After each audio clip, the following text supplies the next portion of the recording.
Hello, everybody. Happy Sunday. Welcome. Oh, did that again. Yeah, did that yesterday. Anyways, welcome back to Forever Conscious Research Channel. Hope everyone's doing good out there. Good to see you. Okay, so we are. Well, first off, I just wanted to say, give Kathy McDaniel a big thank you for coming on yesterday and sharing her near-death experience with us. That was an enjoyable case, a bit difficult. And I know a few of you thought I should have gone a little harder with, our kind of take on what's going on here. And I just got to say this. I think it's important that we open up a dialogue, guys. And, the way someone thinks, it's not going to change with a stream. I mean, I dropped some things here and there, and that's about the best you can really do,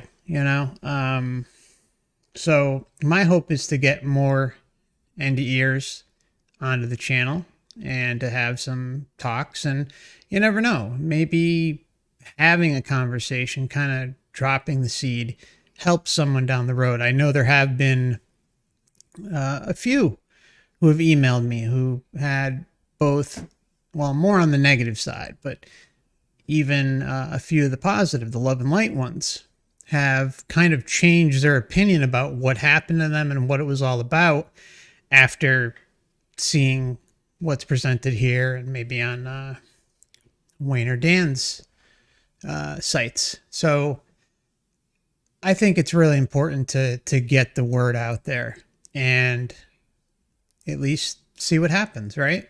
And at the end of the day, it's one case among many, and you can't really interrupt someone in the middle of their story constantly, even though, my wheels are turning the whole time she's talking, but you really have to allow someone some time to speak, and then you get your questions in. I want to make sure you guys had your questions, at least some of you, or as many as we can get to yesterday, and kind of mix it up a little bit. In the future, I think it's good that some poignant questions come from you. And I know there were a lot yesterday, and I apologize we couldn't get to them all, but I think in the future, it's really good for you guys to craft up some good ones. So not everything's coming from me either. So it maybe like the way one of you say something hits versus it might not be the case with me or somebody else, kind of like how anything works. Sometimes the way something's phrased or put can change someone's opinion on what their existing belief system is. So anyways, I thought I'd put that out there. And yeah, so let's get into it. We're going to be going over the near-death experience of Nancy Rynes. She's a pretty well-known NDEer. She's made the rounds. Most of the time I don't cover the big cases, but there have been a few, and I think her experience is an interesting one. And basically what happened was she was riding her bike, got hit by an SUV, and well, she ended up leaving her body a couple times.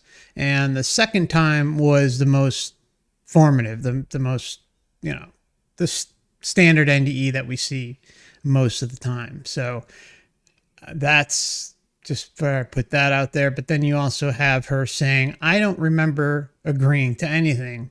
And you'll kind of see how this all unfolds and how basically she kind of, again, I don't think anyone should be in these situations where they're interacting and taking messages and putting their intention towards something that is an illusion meant to distract them so that they can kind of end up coming back. So yeah, I think it's really important to put that point across, that anyone who's in these scenarios in these realms and interacting with entities and the light and all this other stuff, it seems to be nothing but a recipe for disaster. So let's jump into it. This channel is for educational purposes only. Just want to make sure that's put out there. Okay, here we go. I had to clip off maybe like the first 5 or 10 seconds. Basically, all she says is, you know, I had a scientific mindset. I'm a scientist. And then this is where she starts. So I was a geologist and an archaeologist for a long, long time. Also a science writer. I would say that I was a complete atheist by that point and really didn't believe in anything spiritual, anything religious. But at the time I was in my mid-40s, a lot of stuff in my life had changed and I was unhappy. Maybe it was just that time of life where I might have been a little bit more open to what might be going on in the world around us that we don't see. But I was becoming really dissatisfied with being an atheist. I was terrified of the subject of death. Didn't want to talk about it, didn't want to have anything to do with it. It scared me. So the accident itself happened in January of 2014. About 2 months before that, I kept having this feeling that something was about to shift in my life. And I don't know why or where that was coming from. I don't know why I was hearing that at the time. And I thought, well, maybe I'm just going to get a new job. And in December, which would have been about a month before the accident, I started having very unusual dreams, really powerful. Never experienced anything like this before. I started dreaming of just being swarmed by flocks of butterflies. It seemed like thousands of butterflies around me. But I just kind of filed it away in the back of my brain and let it go. But I kept having the dreams for the next 3 weeks up until the time of the accident. So the accident happened on January 3rd of 2014, and I was out riding a bike. It was dry, there was no snow anywhere. So I decided just to do some errands around town, but had a feeling I really should just not do this today. There was almost like that little voice that said, just put your bike away, go back in your house, and just chill. now see that we've heard that with other NDEers and just random premonitions. Someone will have a dream the night before some really traumatic event or the day of, they'll get this itching inside of them to, instead of going their usual way to work, they'll go another way and then later find out on the news or something that there was a huge fatality or something on the road that they traveled at that time. So always go with your gut, my friends. Use that intuition. But my brain overrode that, and I just decided, well, I need to do these errands, so I'm just going to go out. So I just started riding, and about a half a mile from my house, so I hadn't gone very far, I entered a roundabout or a traffic circle that had just been installed. So at that time, a lot of people who were driving cars didn't know how to navigate these things. And the way that one was designed, it really narrowed down a lot. So there was really nowhere for me as a cyclist to really get out of the way. So I just took the whole lane, which is what we're supposed to do. And I noticed there was a road that was coming in kind of from my right-hand side. And I noticed 2 vehicles kind of coming in this way. And they were supposed to stop. I saw that they looked like they were slowing down. So I kept biking. But that first vehicle, as she came up to where I was in the circle, I noticed at the last minute that she wasn't slowing down. She actually seemed to me to be accelerating a little bit. And that freaked me out because I had nowhere to go. There was a man in a car that was behind me, and I thought, well, if I slam on my own brakes, he's going to hit me. But she was coming in at such a speed that I didn't know if I could avoid a collision. It turns out I couldn't. She ran right through it and hit me on my right side with her SUV. It was like a Chevy Tahoe, a very large SUV. Damn, that's horrible. And I could feel the impact like right here on my rib cage. And somehow it did some kind of a flip from my bike to the hood of her vehicle. I was grabbing onto the hood as much as I could, staring at her as she's driving. She didn't see me. And what I saw when I looked in through the windshield at her, she was texting. She had her hands on the steering wheel, but the phone right up on top, looking at the phone and manipulating the phone while she was trying to drive. And she just kept going. Oh my God, texting and driving. Yeah, it's, wait till you're at a stop sign or a stoplight, I mean, I understand if you're just changing music really quick, but, even then, you always be looking. I mean, it just should go without saying at this point, but. I tried desperately to hang on to something on the hood of her vehicle, and I couldn't. I fell off the front and hit the pavement with my left side. And my shoulder hit first, and then my rib cage and my hip. I could hear something pop in my shoulder. Found out later that was my collarbone. I could start to feel a little bit of pain, not much. I wasn't feeling much pain at that point. But when I hit the pavement, all of a sudden my consciousness split. And I was in my body, but I was outside of it too. And I didn't know what to do. Like, I had never heard of anybody experiencing this ever before. But my consciousness that was in my body was almost like what I would call, that survival instinct, the animal instinct to survive. And I was really about staying alive. That part of me was very afraid and just trying to figure out how to not get run over, by her vehicle.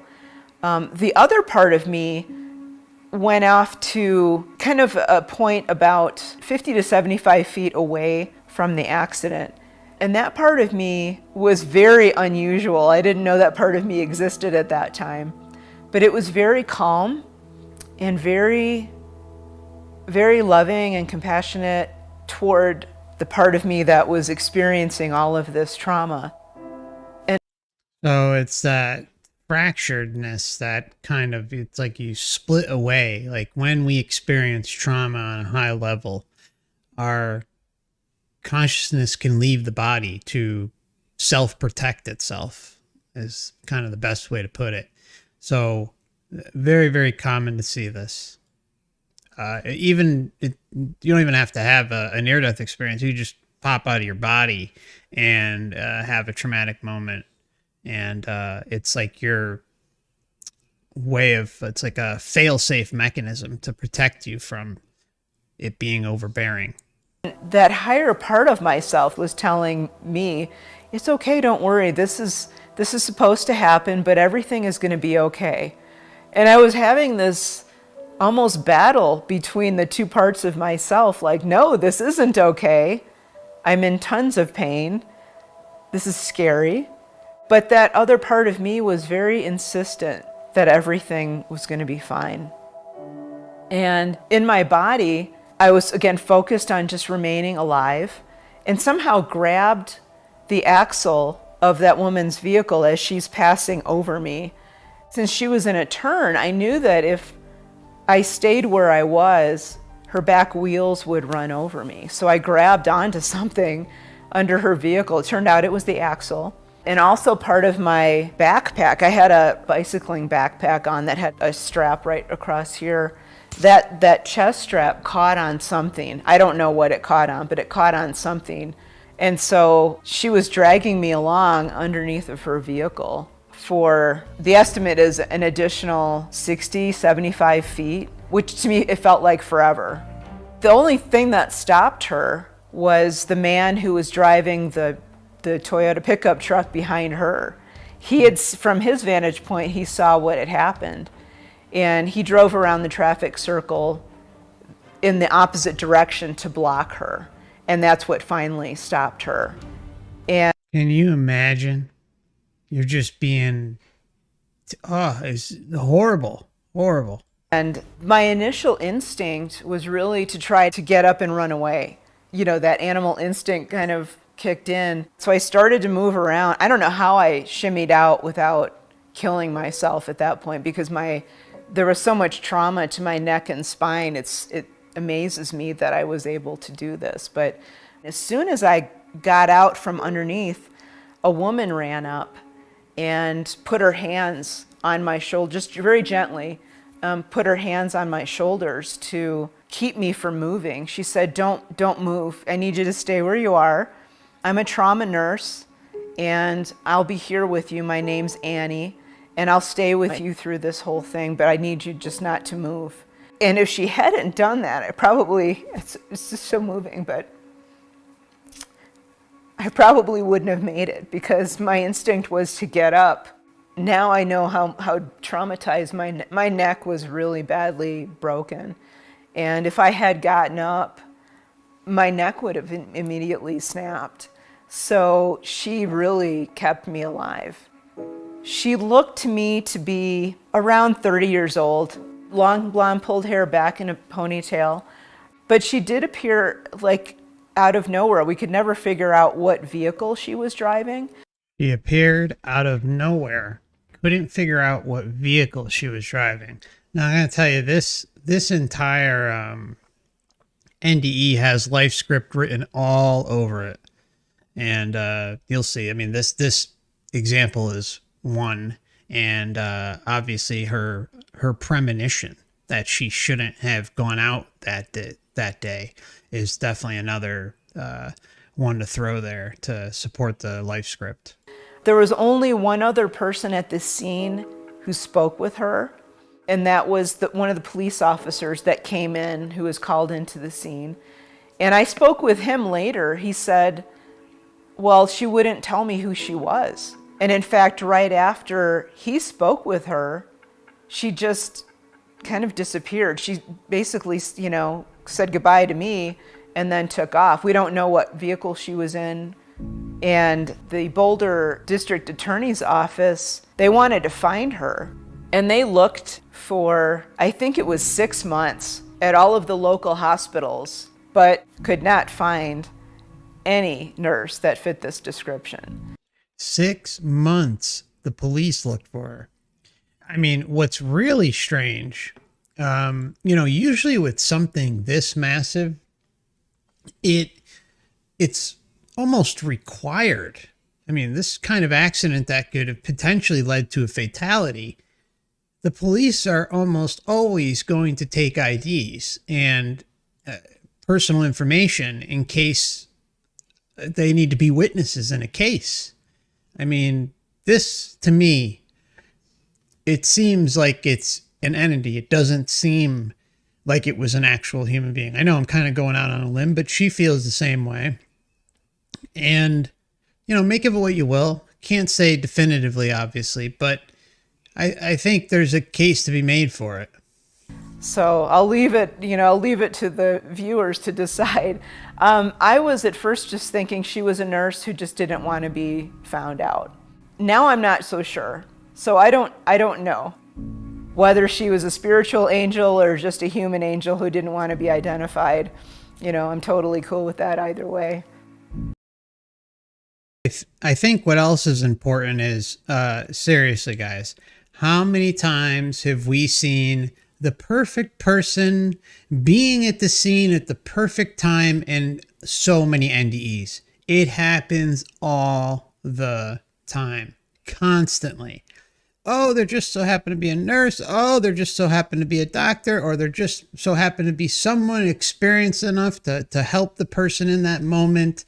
I mean, I think about the guy, Tony, who got struck by lightning, who was at the payphone, and then there just conveniently was a doctor there. I mean, it goes on and on and on. I mean, it's life script 101, in my opinion. I mean, it's always happening. Always. Well, I can't say always, but it's happening a lot. Let's put it that way. Many cases. And the paramedics came very quickly. They stabilized me on a backboard, and with that, the pain was so intense that those two like separate parts of my consciousness came back together. I couldn't maintain that separateness. They just slammed right back together in my body. I was brought to the hospital. That's where they did all the scans and established that I had well over 100 different fractures in my body in different places. Most of them in my back and my neck. My lower back was essentially in pieces. It was so badly damaged that if I had gotten up, my entire spine would have just collapsed in on itself. And they scheduled me for surgery the following Monday, which was 3 days away. But they weren't guaranteeing that I'd be able to walk. It was kind of up in the air as to whether they'd be able to put everything back together for me. And I had this horrible fear that I was going to die. So they rolled me into the operating room, and that's when they gave me the anesthetic and all the other stuff that they were going to put me under with. But when the general anesthesia kind of took me under, instead of drifting off to this gray state when I had surgery before, it wasn't dreaming. It was really just like gray fog. And that's what being under general anesthetic felt like for me. Well, this time I woke up and I thought, wait a minute, I'm not supposed to wake up here. And I woke up and I was standing up. And it surprised me. I'm looking around like this, and there's this bright white light all around me. And I noticed like rolling hills off in the distance. And the sky is blue, but it's not like sky blue here. It was almost a metallic or pearly blue, but it was also very bright, but not blinding bright, just bright white. And I was standing in a meadow of grasses and beautiful flowers. Okay, so again, we see a near-death experience. You know, this doesn't happen in everyone, but it happens in a lot. I know,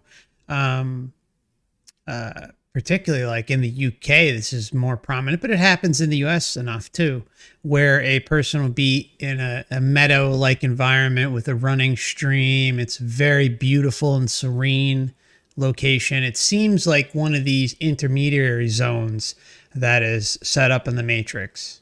I'm looking around like this thinking, well, this isn't normal. This isn't what surgery is normally like, at least for me. But it was exceedingly lucid. It didn't feel like a hallucination to me. Several years before this, I had been given a medication that caused me to hallucinate. So I understand what hallucinations were like. And what I was experiencing now wasn't like that at all. It felt like I was there. It was more real almost than here. So I was thinking about that. I don't know for how long. Time was immaterial, but I started to just think about what was going on. And I began to wonder, wow, I wonder if I died on the operating table. And I contemplated that for a while and kept wondering about, wow, I wonder if I'm dead. Well, if I'm dead, how come I'm not seeing my deceased relatives? You know, how come my dad isn't here or my sister isn't here? And it dawned on me that, wait a minute, if I'm really dead, in Catholic grade school, I learned that atheists went to hell. That's what they taught. And so I thought, well, wait a minute, why am I here? Shouldn't I be in a much hotter place than this? Because I didn't believe in any of this. I'm looking around thinking, I don't believe in this. Why am I here? And then surprisingly, there was an answer from... So see, she puts out the question, why am I here? And then she says... And then surprisingly, there was an answer. There was an answer. And which really shocked me. I didn't know that anybody else was with me in whatever this was. So you could see how intention is already playing a massive role here. And I just wanted to add one more thing. In Kathy's experience yesterday, we saw her mention the meadow, except it was on the back end of the near-death experience, right before she came back to Earth. So I get this answer, and the answer was just, it was like it was all around me. And it was a voice that was very strong, but not loud, not really loud, but just really strong. And the voice said, "Welcome home. This is your home. You know, you're a part of us. You're a part of this. You know, you're a part of me. Welcome home. You're a part of me. Welcome home. You know, you're a part of us. You're a part of this. You know, you're a part of me. Welcome home." Welcome home to the astral matrix. And I just lost it. I almost lose it like that every time I tell people about this, because it was just so moving and it was so welcoming, and I'd never felt in my entire life, I'd never felt that welcomed anywhere. So see, this is again, we're talking about a scenario where someone is involved in these realms, you know, white light, different realms, meadows, whatever the case may be, where they, you know, they had never felt that way on earth, whatever the case may be, love, happiness, joy, you name it, friendship, camaraderie, all these things, again, are on such an elevated level that near-death experience say over and over and over again, a massive data point is that, you know, it can't be compared. It's on a level that just doesn't equate to what we would experience on Earth. So the reason this is in place is to manipulate you, to deceive you into continuing to interact with it and give it the credence that it's craving, for you to fling your intention over to it, and in turn they reel you in.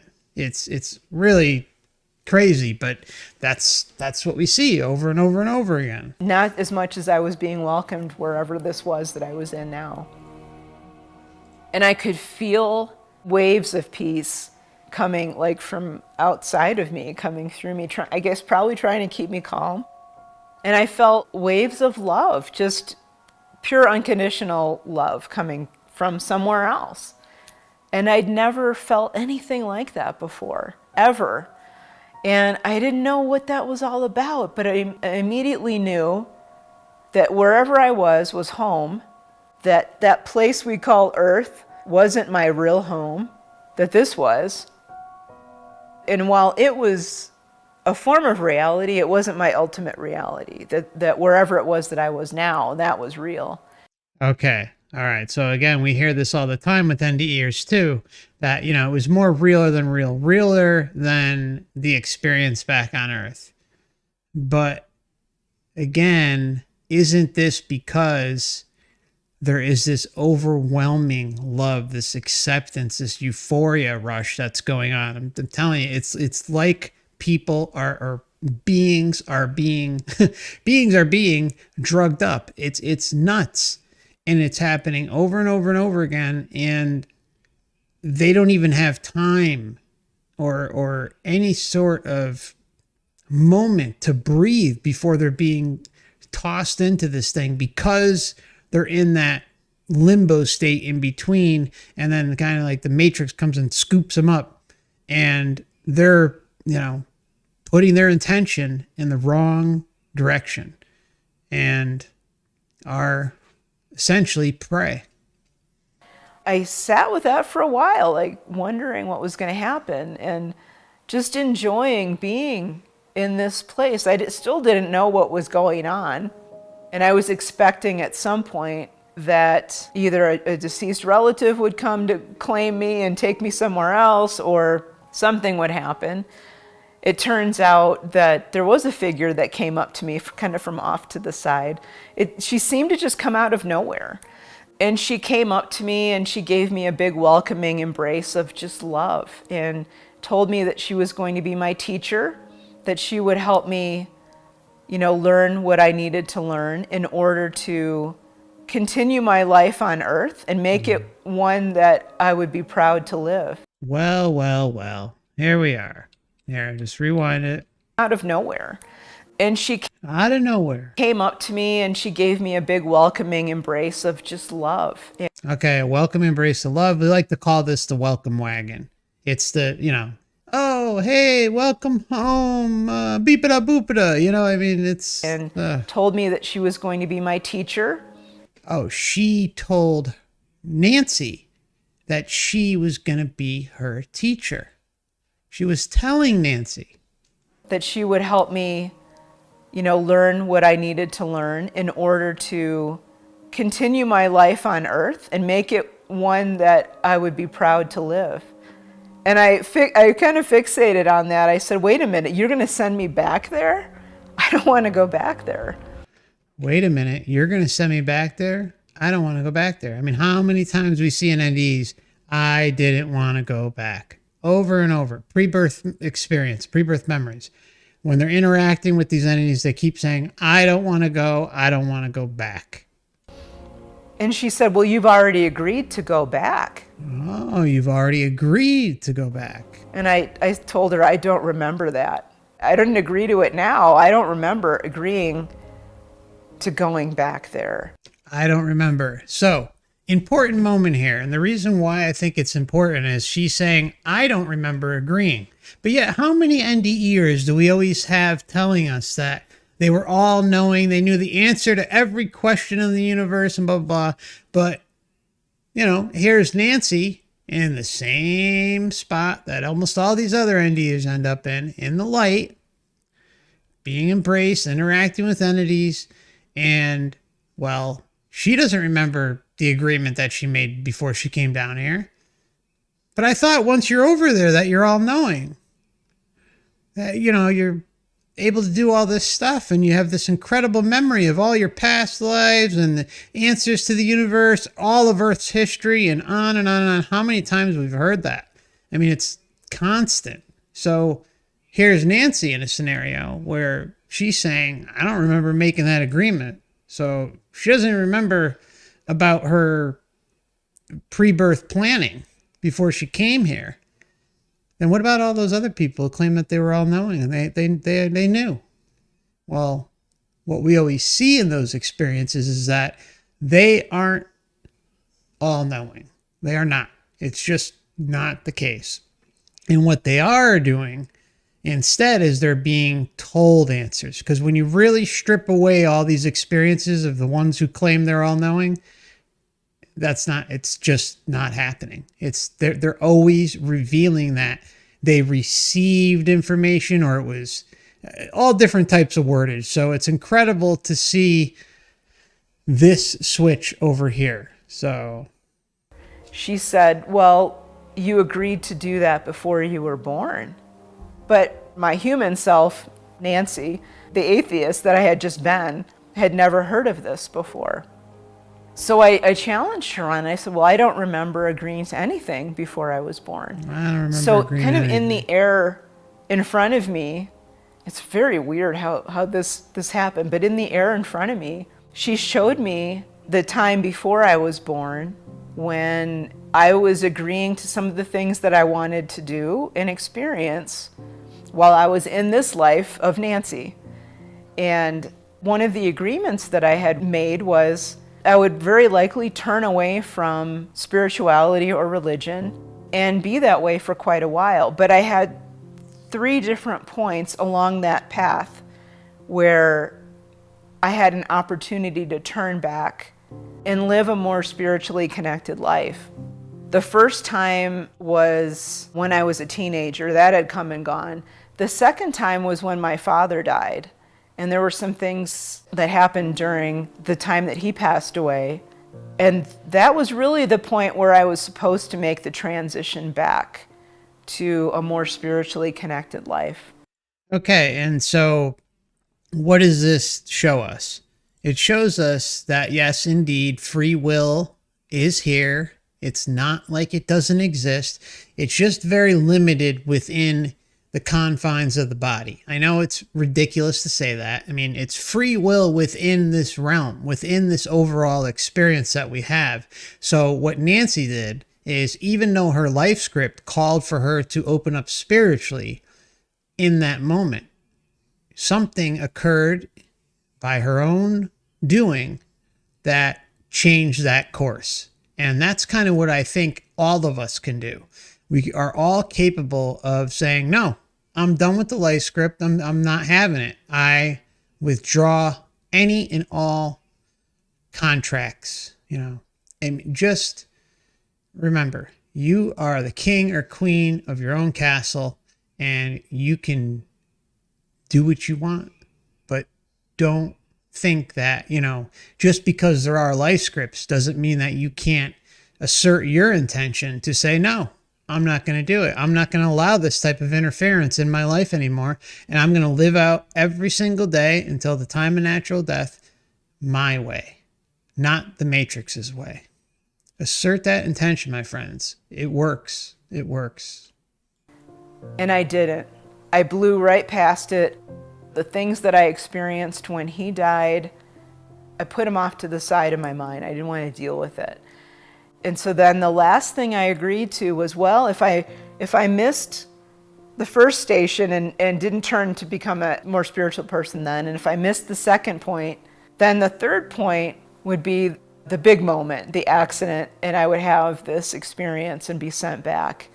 And as soon as I saw this basically in the air in front of me, all the memories flooded back. And I remember being in the presence of all of my spiritual teachers. Okay, so I think this is a really key moment. Here, just listen to what she has to say. Point. Then the third point would be the big moment, the accident, and I would have this experience and be sent back. Okay, so the accident was a catalyst in her life script. And as soon as I saw this basically in the air in front of me. So she's seeing it in the air in front of her, the whole life script thing, accident maybe. All the memories flooded back. And I remember being in the presence of all of my spiritual teachers. All the memories started flooding back and being in the presence of spiritual teachers, which, these are the teachers in the soul group, the council of elders, whatever you want, ascended masters, blah, blah, blah, all this stuff that is pawning itself off as something that it is not, and it's perceived hierarchy that we keep falling for. We keep thinking that we need to answer to it. And so it's interesting that when she looks and gives her attention towards this thing, all of a sudden the memories come flooding back. So it was by her interacting with it that the Matrix gave the green light to flood these memories into her in an effort to make sure that she goes back. And I guess you would call it the presence of the divine was also there. And I agreed to these things. It's not like a contract, like where if you break it, you're going to be sued or anything. But it's really kind of a guidepost as to how you want to live your life. And so if you don't do things, it's okay. It's okay. You come back and do it, 100,000 more times until you get it right. You just at some point have to do those things, No. You don't have to do anything. No, this is where, it just stings inside of me to hear something like that. You do not have to do anything. This realm is a deception realm, and it's linked in the astral, and it is our own fault that we have continued to interact with it, but we've also been placed under the veil of forgetfulness lifetime after lifetime, and we don't know where we came from, why we are here, where we are going. So there is nothing to do anymore. Once you approach self-realization about what this whole place is all about, it holds no power over you. No power. That's what you want to learn. At some point, you're going to need to learn it, whether it's in this lifetime or some other way. So I saw all that and realized, well, okay, I guess I do have to go back because I agreed to go back. But in my mind, I still wanted to stay here. I didn't want to go back. I didn't want to come back here. Even with all of my family, my daughter, I know how hard that sounds. The only people that really understand that when I say that is people that have been there. And she's right. I mean, we've seen that over and over and over again where, there have been people. There was one woman I remember we covered, earlier in the year, and she talked about how she specifically waited until her daughter or son or both of them had grown up and graduated high school, because she didn't want to share her near-death experience because she didn't want to make her children think that she didn't love them or want them. And here we see another example very similar, except Nancy sharing her story. I don't know exactly when it came out. I think it was like 2015, 2012, I think, something like that was the first time. But regardless, it doesn't matter. The point is it's different over there. It's very easy to fall into. And then when you're comparing it to what you experienced on Earth, it's like, whoa, it's a totally different beast. I knew my daughter would be okay. I knew my sisters would be okay. I knew all my family would be okay. And I'm sorry to interrupt again, but how often do we hear that? They know they'd be okay. Hear it constantly. It would be hard for them at first, but it would be okay. So I really wanted to stay there. I told my teacher, my spiritual teacher who was there with me, I said, okay, go ahead and teach me what you need to teach me, and then we'll talk.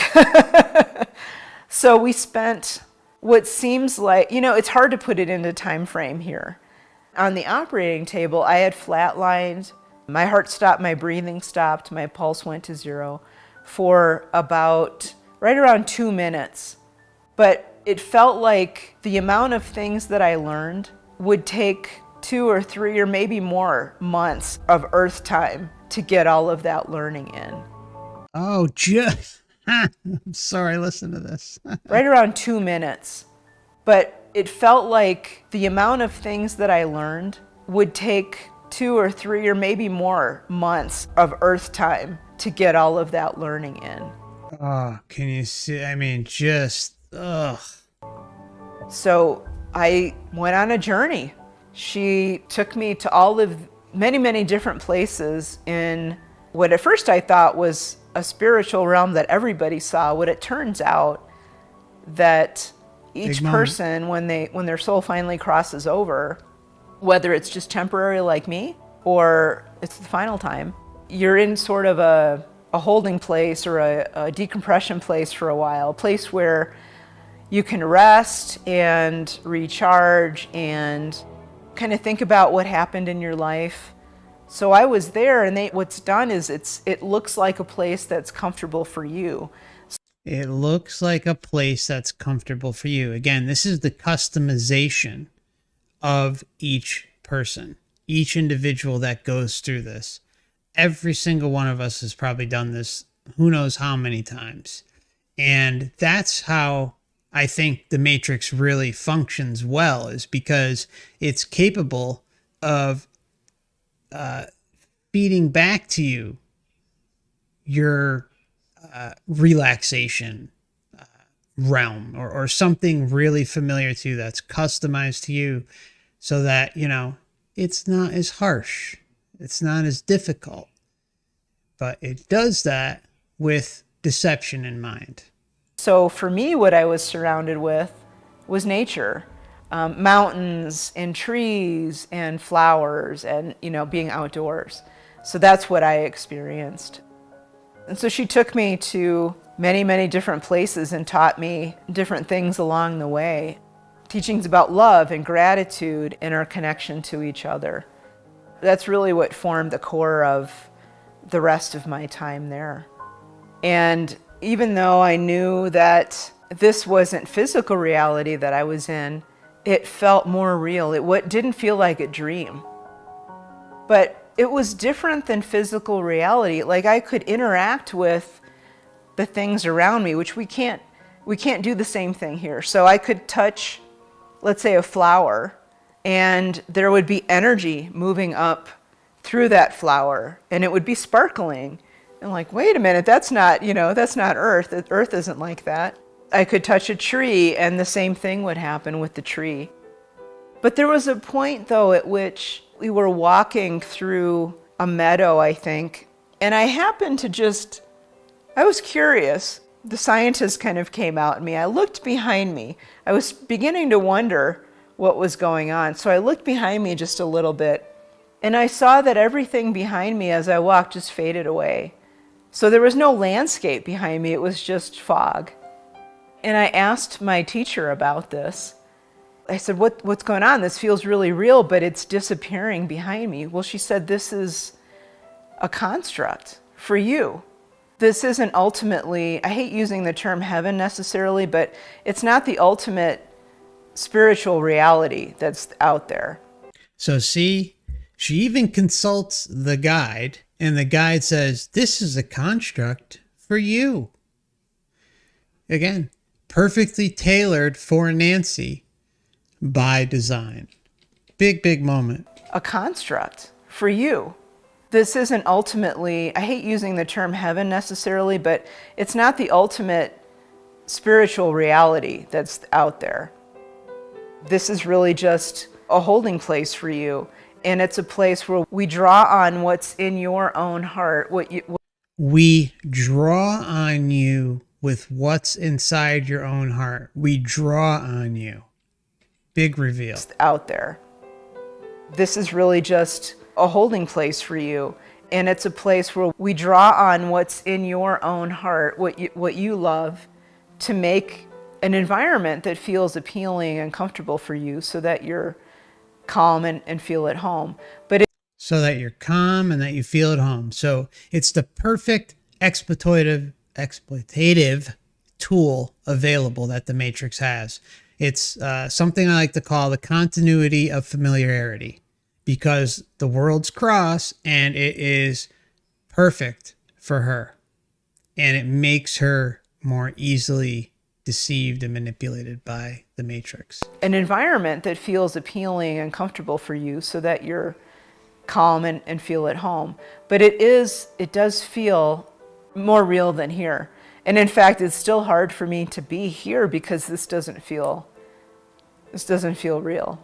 It doesn't feel real, but where Nancy was certainly wasn't real either, because it was a construct designed for her. This feels like the dream. That feels like being awake. And again, it felt that way for, it seemed like a couple of months. So I got used to it. And that was a hard transition to make coming back. So I had what I now know was a life review. My teacher brought me to a pond, a small lake up in the mountains, and asked me to touch the surface of the pond. And by this time I was really frustrated because I just wanted to be done and go see my dad and my sister who had died before me. So I kind of had a little bit of an attitude with her and said, well, I know what's going to happen if I touch the surface of this pond. There's going to be ripples that form. And she said, just do it anyway. So I did it anyway and touched the surface, and I kind of sat back and just watched. I watched all the ripples, and on top of these ripples, it surprised me because I was starting to see almost like little videos or little scenes all across the surface of the pond. Like one video was an incident in my life where I had helped someone. Here is an incident in my early life where I had said something that inadvertently hurt someone. And so I was seeing all these different parts of my life. And when I focused on each of those little videos, I got sucked into it. It was like I got sucked into it. Focused on each of those little videos, I got sucked into it. It was like I was living that experience all over again. And we hear this over and over and over again. People get thrown into these past experiences that they had, involved with others, or just on their own. And I got to experience it not only from my standpoint, but also from the standpoint of the person I was interacting with. So it was like I got to see both sides of the story at the same time. I got to experience it. So in one of these little incidents, I had said something really nasty to my younger sister. And I think I was in my late teens at this time, and it was very intentional. I really wanted to make her feel bad. And at the time, I didn't know how much I had hurt her. Well, in this life review, I got to experience her feelings. I got to see the whole thing happen as if I was her. in that moment. And I felt so bad because she felt traumatized by what I said. I didn't have a clue that's what she felt. But when I was, experiencing her reality at that time, I could feel how traumatized she was. So during the life review, I just felt so bad. I felt really ashamed, honestly. I felt horrible and started almost like beating myself up mentally. Like, oh my gosh, I can't believe I did that. That's so horrible. What kind of horrible person am I? And so what kind of a horrible person am I? But don't we hear all the time that, no, there's no judgment. There's no this, there's no that. There's no karma. We hear it over and over and over again. And then they will, Nancy will tell us, like she's laying out right now, but in the same breath, she'll say that there is no judgment. But yet it is in our face every time. I cannot comprehend how the NDE researchers, the community out there, will constantly say that there is no judgment. There is no karma, because it couldn't be more clear that there is. We see examples of it almost weekly. It's blows my mind. Almost like beating myself up mentally. Like, oh my gosh, I can't believe I did that. That's so horrible. What kind of horrible person am I? And so my teacher stepped in and she said, now wait a minute. This is a tool for your learning. This is not meant to judge you or chastise you or punish you. This is really here for you to learn from. So it's here for you to learn from so that you stay in the matrix and you keep believing us. Please don't be ashamed. Don't beat yourself up about this. Just realize that you need to do better when you go back. And I'm like, okay, well, I really do want to make this better. I want to make this right. Okay, I really do want to make this better. I want to make it right. Remember these words. The other incident I'll share is it balanced out. So every time I experienced something that I did negative, I also got to experience a time when I did something that helped someone else, just so that would balance out. And one of them, which I like to talk about, is just helping a clerk at a grocery store one Christmas. It was up near Boulder, Colorado, and she was stressed out. It was the end of a really long day. And the people in line ahead of me checking out were not very nice to her. They were actually quite nasty to her. So when I got up and was checking out, I just told her what a great job she was doing. I was so glad that she was there, and I wished her well. I wished her a happy holiday. And I didn't realize at the time, to me at the time, it seemed minimal. Like, that was a small kindness. But for her, that completely changed the rest of her day. She was buoyant. She went home to her kids and she was happy.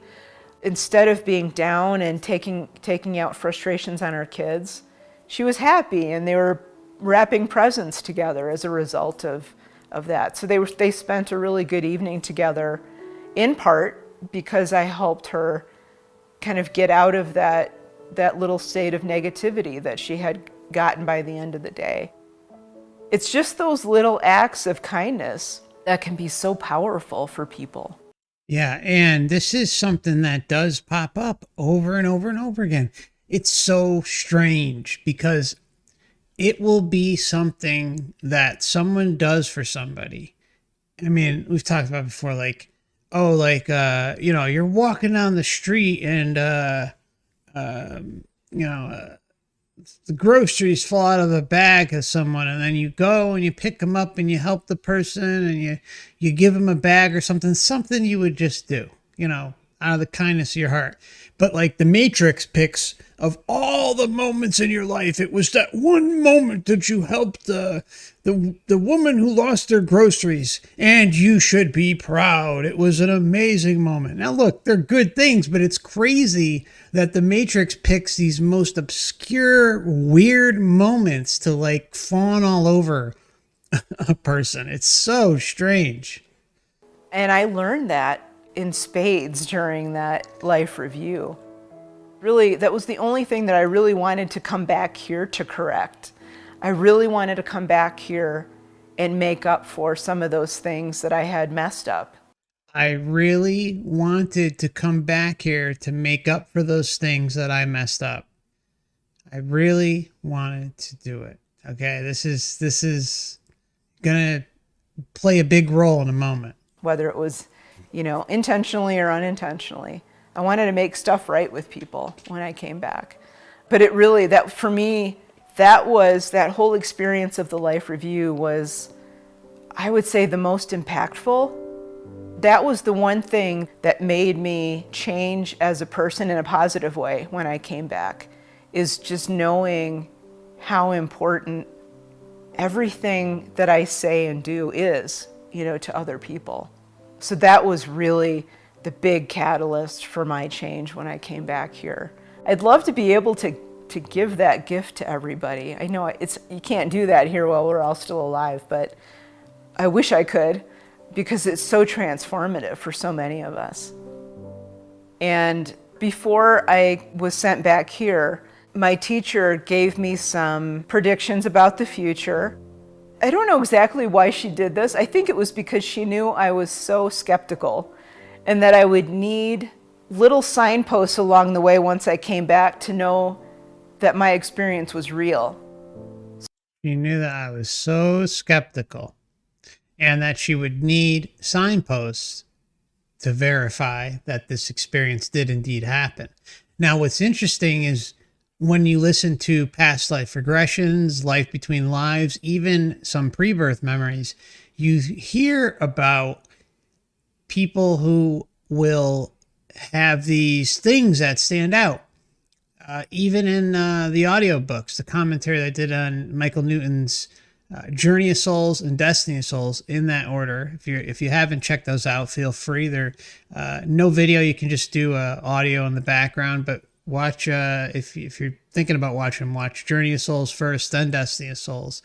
And what you see in those are being explained right here, that a person will come and that the Matrix has certain signposts put up throughout your life to try and softly guide you to continue and stay on the life script that was written for you. And this is no different. She needs this for her own verification, and the Matrix needs it to make sure that Nancy stays on task the way she's supposed to. So she told me about certain things in my own life, basically minor stuff like, breaking up of a relationship I was in, meeting certain people, very specific people, not necessarily like romance type stuff, but friends and people that I would meet along my journey. And then she gave me some bigger predictions kind of for the nation and the world that were, again, those signposts that I would know that all of this was real. And before I was sent back into my life, my body was so traumatized. My teacher, she wanted to make sure that, I guess when I came back, that I would heal up. So she kind of worked her little magic on my shoulder here and on my sternum. My sternum had been cracked in the accident, and on my rib cage. And this ends up being important a little bit later, which we can talk about once I came back. The other thing at this point that she mentioned, once she did her healing on my body, she said, you might want to share this information with other people. Other people could potentially benefit. You might want to share this information with others. How convenient. The Matrix is giving her instructions to take back from what we're teaching you today. And I thought at first, well, I can do that. I can tell my friends and family about it. And she said, well, you might want to, think about different ways that you can put it out there to a wider audience, because other people might want to hear about it. Then she sent me back, and she sent me back against my will. I really didn't want to come back. I was hoping, against all hope, that I could stay there. I was really kind of throwing a little bit of a temper tantrum. So when I did wake up in the recovery room of the hospital, I woke up literally screaming. I came out of anesthesia yelling at the top of my lungs, and I'm yelling for the people that I had just left. For me, it felt like I had been torn away from my family, and I was yelling and screaming that I want to go back there. I want to go back there. Where are my friends? And of course, the nurses thought I meant the friends that were waiting for me in the waiting room out in front. So they went and got my friends. And I said, no, I'm not talking about them. I'm talking about the people that I just spent the last 2 months with. And the nurses were just totally baffled by this. And I sort of was too, because I didn't really almost recognize what was coming out of my mouth, but I knew it was real at that point. It took me that evening and into the next morning before I really settled into what had just happened. You know, I was in my ICU room, and first I didn't want to tell anybody because I was really afraid that my family would think I was crazy, that my coworkers, everybody, I felt everybody would think I was nuts because I'd never heard of anything like this before. So I was bound and determined not to tell a soul. And then one of the hospital chaplains walked in and just said, I think you need to talk to me, don't you? Which was really odd because I had not wanted to see a chaplain when I was admitted because I was an atheist. I didn't want any kind of a religious person coming into my room, but I was so glad that she came in. And I started talking a little bit, and she said, now wait a minute, I want you to know that what happened to you is that you died.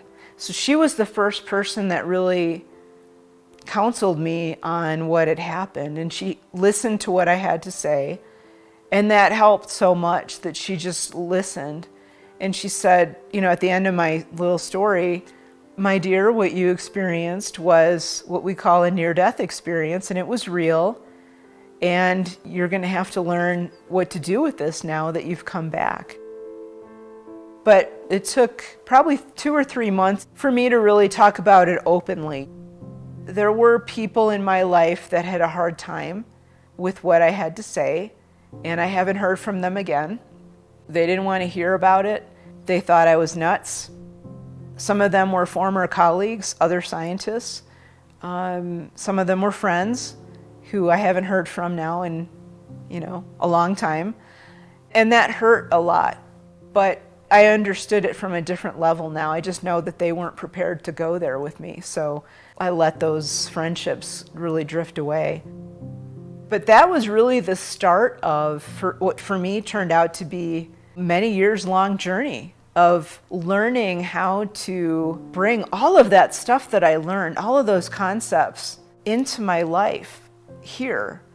And I realized maybe about 4 or 5 months after the accident that if I didn't do that, that I was really at risk of becoming the old person that I was before, and I did not want that.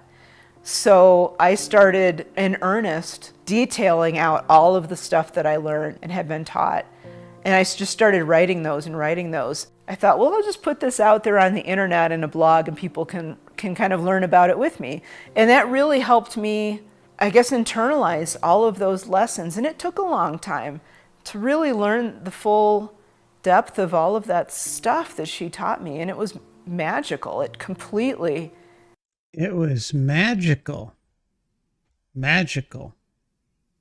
Completely transformed my life.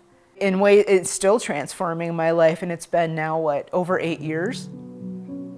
Look, I think it's great that people are able to find the solace when they return. I know a lot of them go through absolute hell when they first get back, usually go into depression, disconnect from family, friends, wives, husbands, all this stuff. It can be a hell of a ride for people when they get back. And sure, Nancy went through that as well. And it just seems par for the course with everything. But just wanted to say before we go on break really quickly, wanted to give a big thank you to the recent members who signed up for the channel: Miss McAvoy, Cat in the Hat, Roz, Caliuga, Foxglove, and Edith. Thank you so much for your support by subscribing to the YouTube memberships. And what we're going to do is just take a quick 5-minute break, and we will be right back and get into the rest of this NDE. Thank you so much. See you shortly.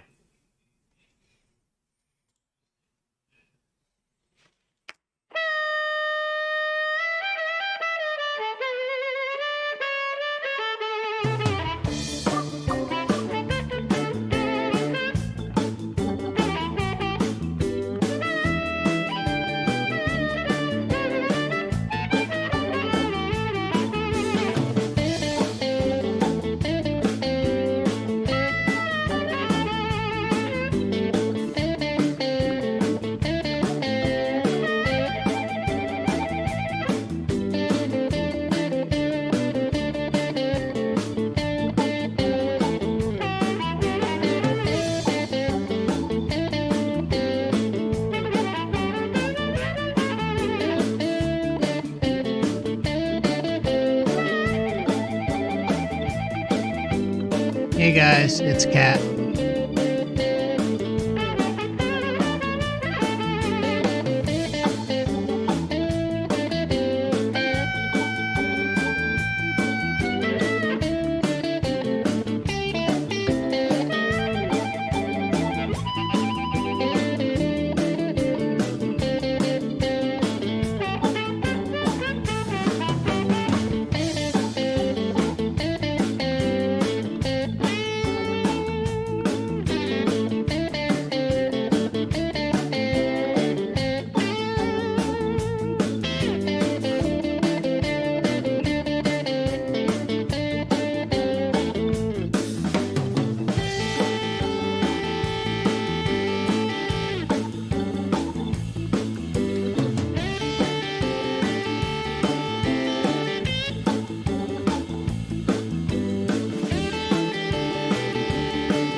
Okay, welcome back, my friends.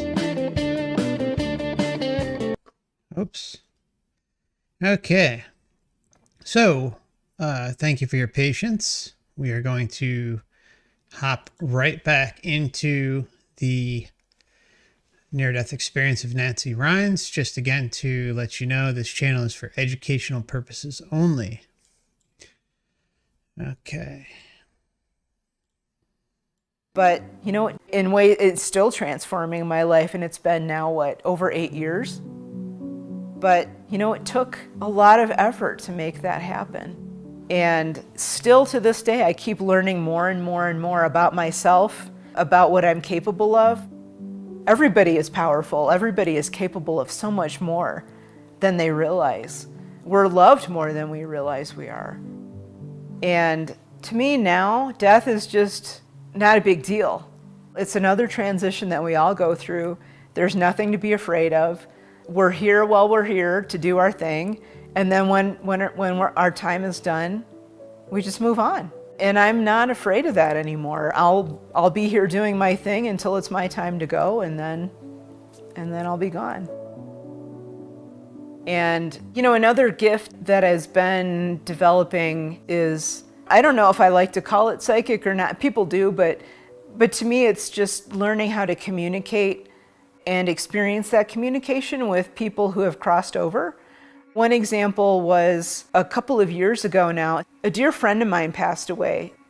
And the morning that she passed away, I was in my kitchen. It hadn't been told yet that she had passed. I didn't know. But the light switch in my kitchen kept going on and off. And it was literally the physical switch. It wasn't just the lights flickering. The physical switch went on and off. And I was the only person in the house.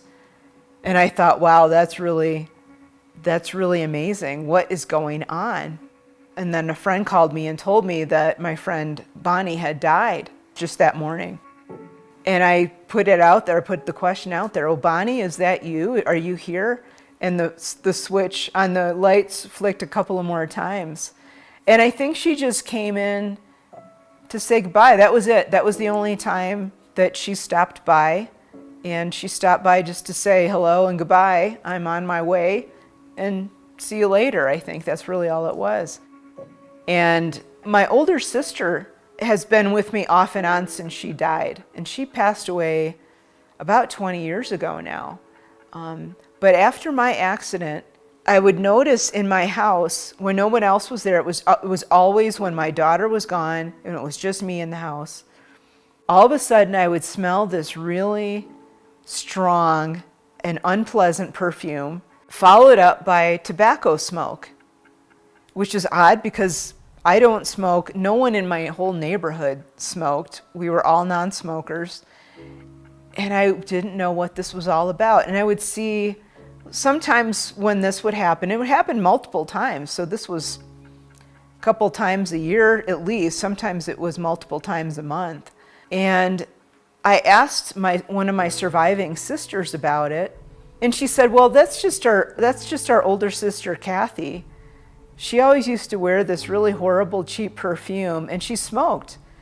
You didn't know that she smoked? And I'm like, no, I had no idea. That my older sister tried to keep it secret from everybody. She didn't want anybody knowing that she smoked.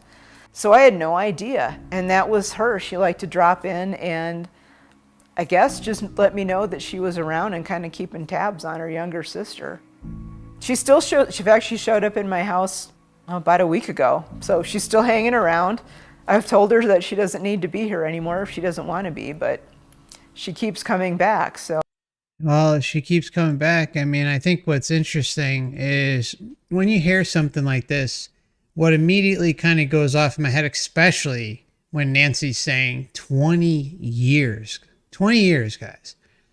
You know, her sister, I hate to say it, but all signs seem to point towards her being an earthbound spirit. She is likely still under the veil, but clinging to attachments. Okay. And that's a big part of it. It's like someone is still kind of way too hooked into their most recent incarnation or certain material things or the family lineage, something. And I mean, and the fact that the sister's coming to visit and, you know, she's been gone 20 years and this is somewhat of a normal occurrence for Nancy, that speaks volumes that likely, highly likely that she is an earthbound spirit who has not either found herself through non-interference sovereignty liberation, or, and or she hasn't gone to the light yet, because going to the light is where this all stems from. It's like if someone isn't crossing over, but yet has decided to interact with things and give it attention, then they're still kind of under the illusion of this whole matrix system. So the key thing is to put it all aside. Do not subscribe to anything. Do not interact with anything, and go your own way. The last thing you want to do is end up being stuck here in limbo, and then basically being bullied into going to the light, or helped to go to the light through various human bodies, because it can happen from humans. I mean, the Monroe Institute has a freaking course about it, where you can pay them to learn how to help earthbound spirits go to the freaking light. I mean, it's crazy. And there are a lot of other organizations out there that do that, and just individuals. So this is a very real thing. And, make of it what you will. But I mean, my thought on all this is we shouldn't be interacting with anything. Nothing. Just play it safe all the way through. Usually when she comes in, I say hello and just let her do her thing for a while, and then she's gone again. And the other part that's been really interesting for me is during my NDE, I had a really very deep and wide communication, not just with my own teacher, but also with, it felt like other spiritual beings were communicating with me through her as well. So it wasn't just her, it was like a chorus of people that were there. So when I came back here, I felt a loss. I wasn't hearing all of my friends anymore. It really hurt. But I was able to start communication again with my teacher, so I could hear her once in a while when I needed it. Usually I would just ask a question of her out loud, and then I would get a response in time. It may be immediately, it might be a couple hours later. But I was always getting that communication. It wasn't like I was hearing really voices in my head, but that communication was coming in very subtle ways. Somebody might send me an email out of the blue with exactly the information that I needed to know, or something would shift in my life that would bring me the information that I needed. So the communication would be coming in different ways, but I could get a sense almost internally of her communicating with me. It was like an additional level of intuition that I was gaining as a result of communicating with her. I listen to that information when it comes. If I have a question for her, I'll put it out there and wait to see if anything comes back. So my intuitive abilities have grown exponentially since my NDE, but not because I didn't have them before. I think everybody has a level of that intuitive knowing, that intuitive sense, that gut level sense, but I discounted it before. But after my NDE, I learned the importance of that intuitive sense, and so I cultivated it. Living from the heart, listening to that heart voice that calls out and says, this is where I want to go in my life. This is the decision I want to make. This is how I want to be. I've had to learn to listen to that. I may not always, 100% of the time, do that thing, whatever that heart voice is telling me to do. But I typically know now that if I don't, I better have a really good reason for not following it, because 99 times out of 100, that intuitive voice will be correct, and that analytical thinking probably not as correct. I mean, there's a lot to be said about that, right? But I think with intuitive decisions, it should be for your own protection, right? Not necessarily to kind of aid in fulfilling your life script, because then what are you doing? You're just, a sheep. So the whole point is not to be a sheep and reclaim your destiny, your essence, without interference from exterior forces. But intuition is crucial. Always listen as best you can and make a judgment call too, even when you do hear something. The last thing you want to be doing is kind of folding into the life script that was plotted out for you and agreed to. So I've learned over time to really listen to that and heed it and follow that advice.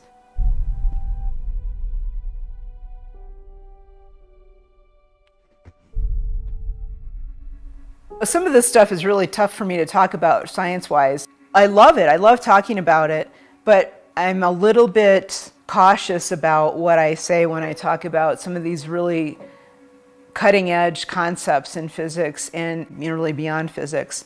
But I'm loving this discussion that's coming out kind of in the last year or two about this reality that we're in as a simulation, because that's what basically all near-death experiencers will tell you. We know that when we've gone to the other side of whatever this is, we're home, we all almost across the board will say that this that we're in right now isn't ultimate reality. And that... Okay, I think it's really important to rewind this part because she's so right. Almost all near-death experiencers will say that, the other side is more real than the experience on Earth. They will say it over and over and over again, and that it's like a simulation. And I think what's really important to put here is that just because this is some sort of simulation, some sort of illusion, then what makes everyone so sure that the illusion isn't outside of here? Because the system that's in place that is pawning itself off to be God or divine or whatever, okay, is the system that runs this place, that set this whole thing up. So isn't it important that we kind of question both realms? Just because one is fake, well, the realm that you're going into is part of the fake system here. Right, guys? So how come we can question and crap on this place, but we can't question and crap on the astral that is linked to this place, and then automatically assign it something godly, divine, amazing, and all the other words that we hear? The whole point is to question everything and not just give yourself up to something that is demanding your attention almost immediately when you're dying or having these big type experiences where you leave the body. Seriously, these are big questions that, can't just be thrown to the side based on assumption.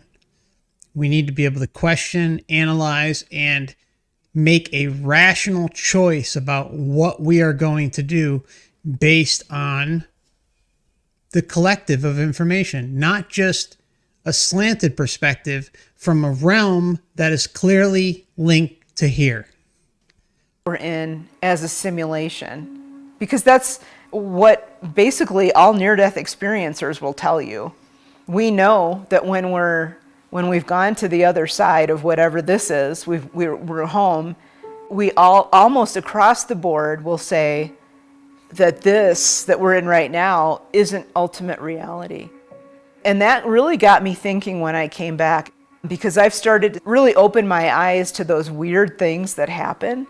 There's all these, television shows about that. So I really ascribe to this being a simulation. It's reality because while we're in it, we're real. It's real.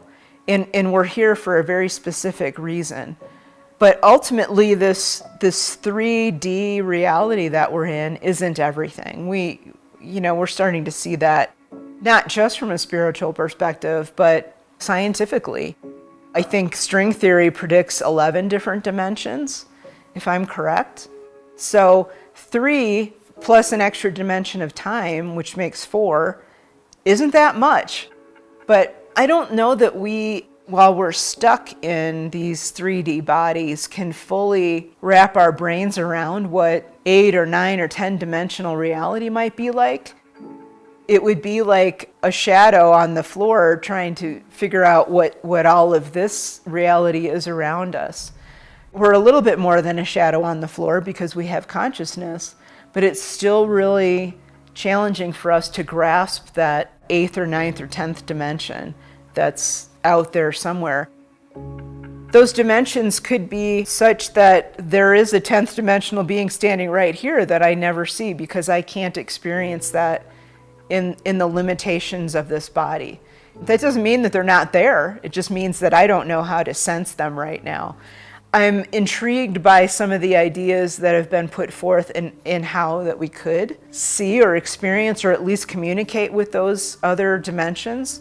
I love that type of forward thinking, especially among scientists, because hearing that people are starting to wonder about that and take steps toward making technology that can cross those barriers is really exciting to me. And so I see this as really a limiting set of reality. It has to be for us to learn what we need to learn. It has to be limited. That doesn't mean that ultimately the consciousness that is within us is limited. It is not limited. You know, when we're outside of the confines of these bodies, we're able to travel, we're able to go into those other realities, into those other dimensions a lot easier. You know, from what I've heard from my own teacher, the more that we learn about this reality and those other realities, the more experience we gain, the more we're able to travel and experience those other dimensions. But ultimately, you know, while we're in these bodies, what I tell people is, it's great to think about all that stuff. It's great to research all of that stuff because it'll lead us to a more expanded view of what reality is. But ultimately, we're here right now in these forms, and this is the form that's most important for us while we're in it. I feel like I like her kind of approach there in a sense because it's like question everything, right? Open your mind to everything, but you know, even though, yeah, this place is a mass deception, we still need to enjoy ourselves, right? We still have a obligation to ourselves for self-care, self-love, and not kind of fall down the pits, so to say. Make sure you take care of yourself, enjoy yourself. Now, trust me, I'm not like the pinnacle of health and all this other stuff, but in the same breath, looking at this reality as a clown show has helped me beyond words, because that's truly what it is. You know, the statement that the world's a stage, I think it was Shakespeare or something, but, you know, couldn't be more accurate because that's what it is. We're in this massive stage play and we're all involved with it. But remember, it's your last time. Enjoy yourself. Have fun. Get out. Get out into nature. Listen to good music. Go to concerts. Do some hiking, camping. Go on vacation. Have a nice meal out for dinner at a restaurant or something. You know, do what you can. But try not to let them win. The last thing you want to do is let this matrix win over you, because you deserve so much better. But in the same breath, still continue to ask questions and do your own research. Don't ever really forget about this life. Don't let that distract you from learning how to live your best life.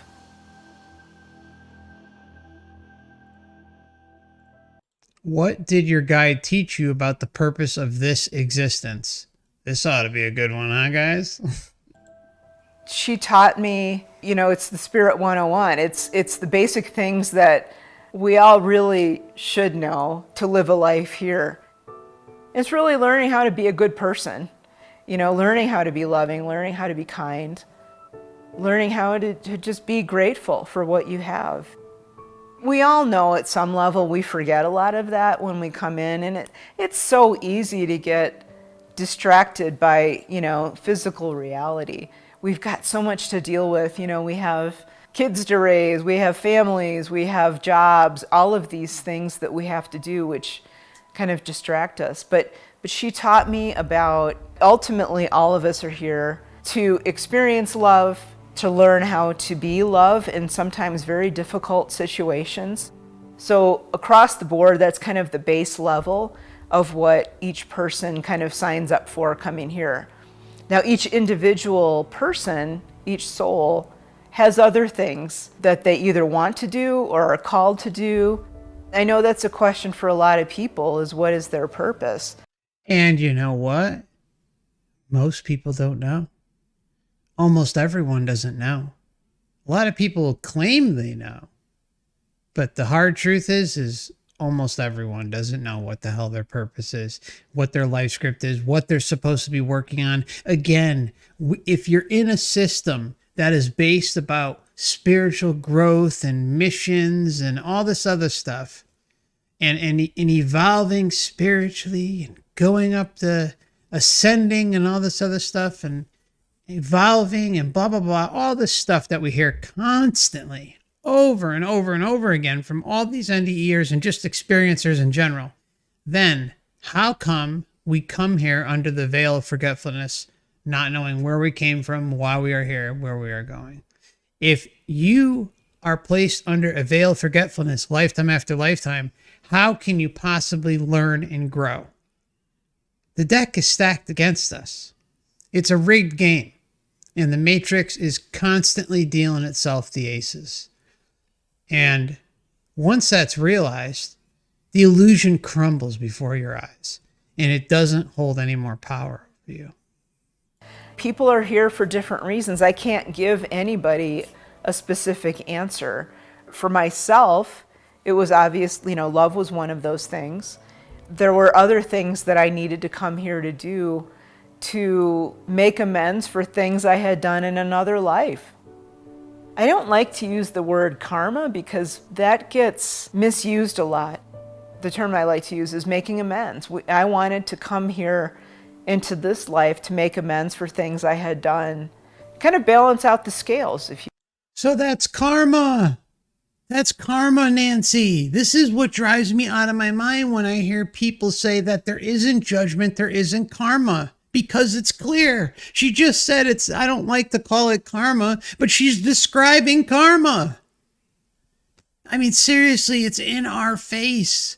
And they will always say it's not judgment, it's not karma. But she just said what? She just said that. I don't like to use the word karma because that gets misused a lot.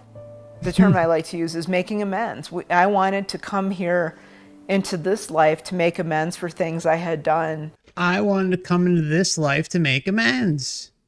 Kind of balance out the scales, if you will, to make up for things that maybe I had messed up before.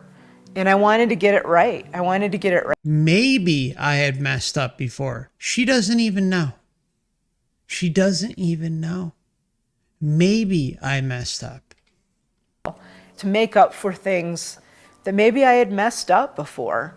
And I wanted to get it right. I wanted to get it right this time. Another reason I came here was to talk about it. This is a part of why I was here, is to talk about this spiritual stuff and help people know that it's okay to talk about it. Whether you're an atheist or not, whether you're a scientist, an artist, a doctor, a nurse, whoever you are, a politician, an actor, an actress, it doesn't matter.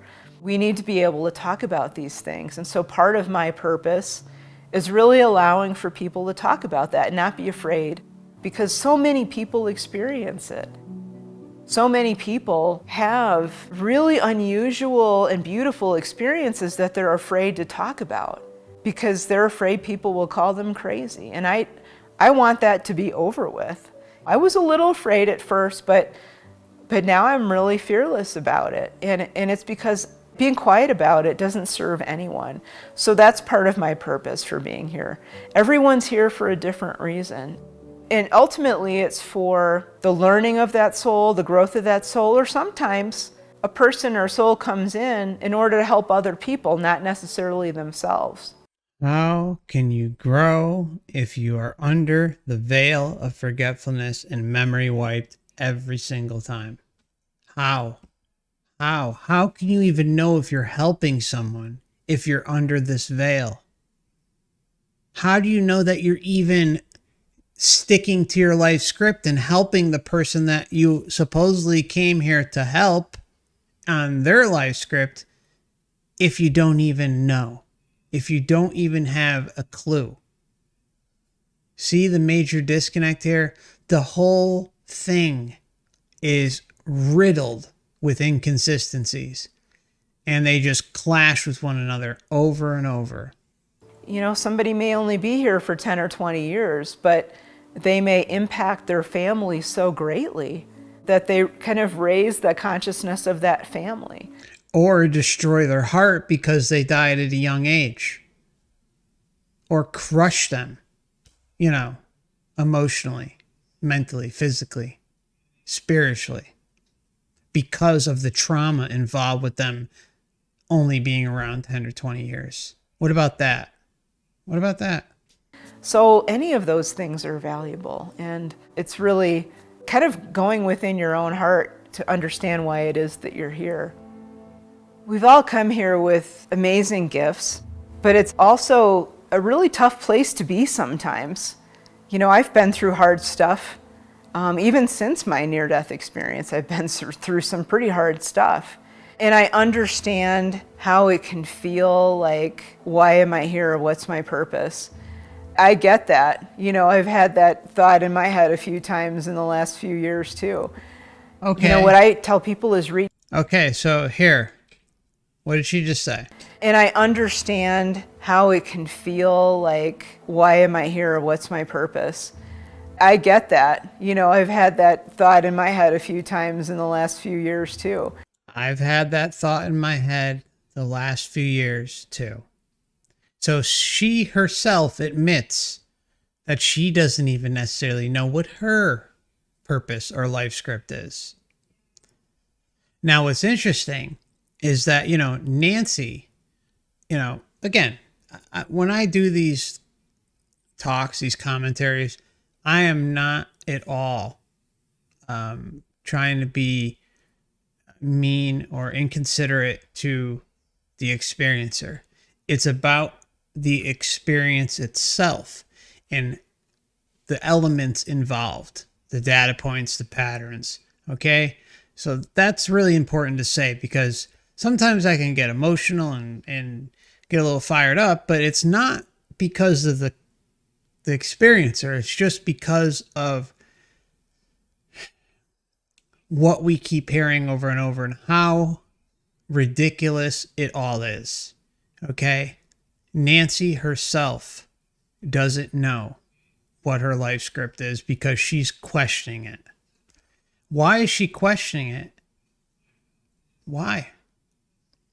I mean, you know, she has a peek in the doorway, I guess, but clearly not the whole picture. And it's designed that way on purpose, because I would bet money that most people in this chat do not know what their purpose is, what their life script is, or what they need to work on to spiritually evolve and la da da da, because of the memory wipe. Nobody knows, or very few know, or those that think they know don't necessarily even know anyways. They just think they know.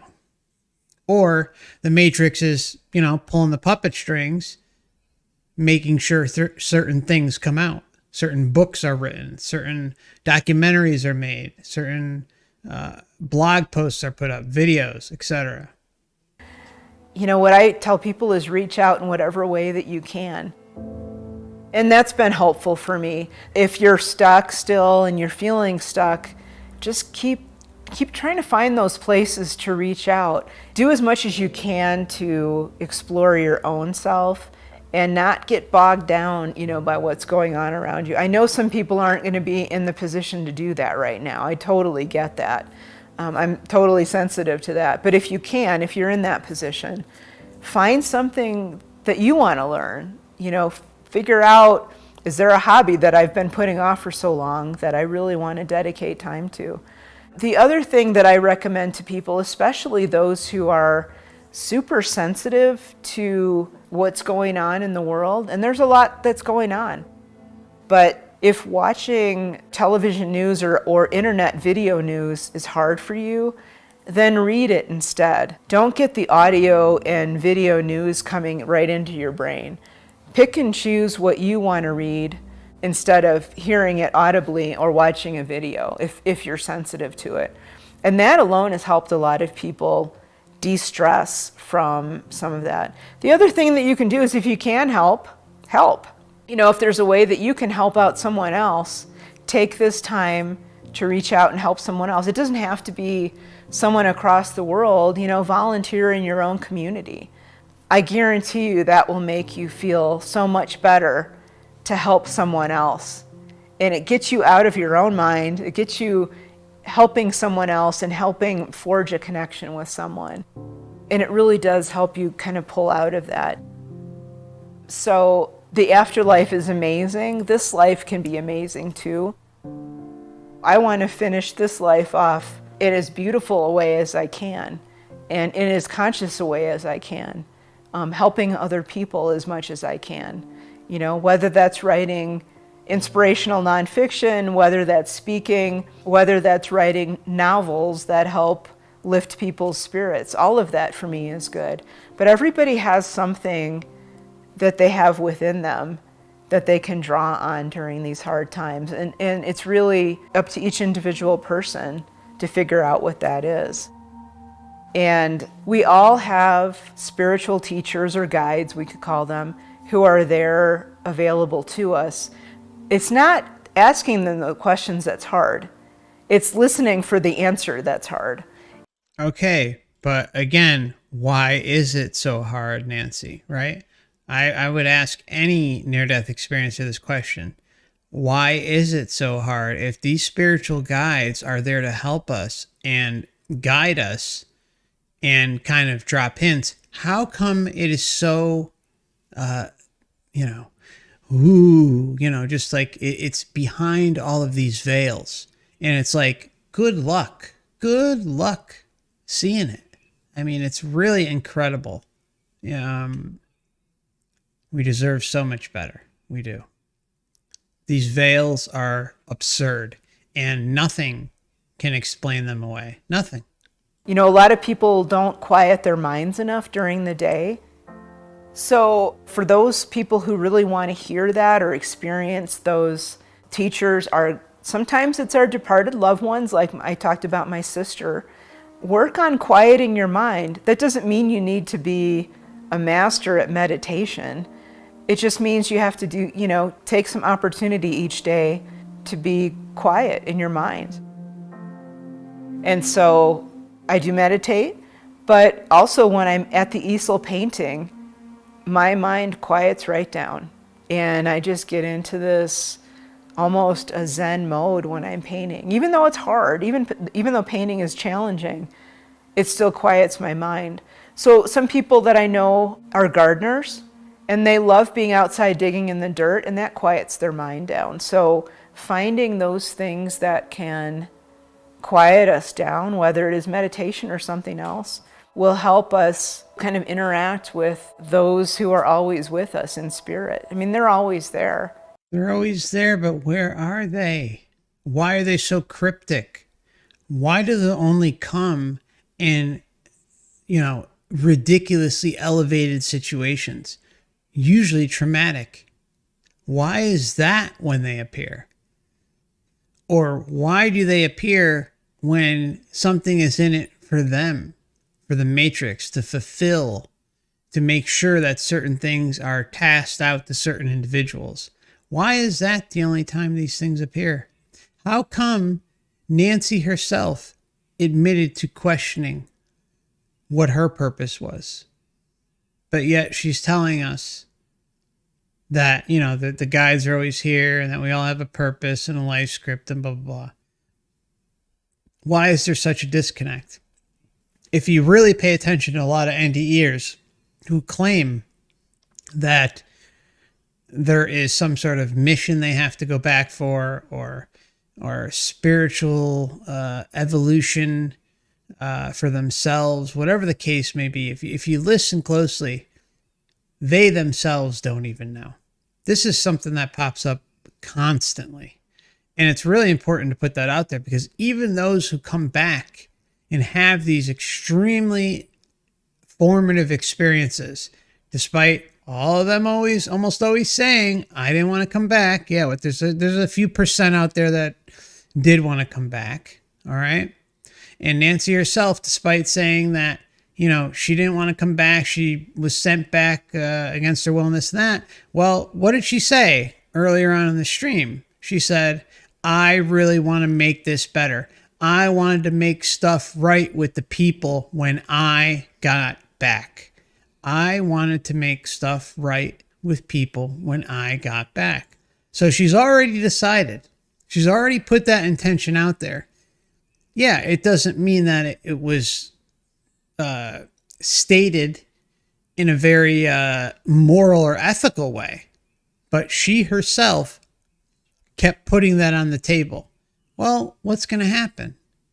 That's the Matrix's goal, is to try and get you to concentrate on something back here so that it will get you back here in the end. So it can have its way to send you through.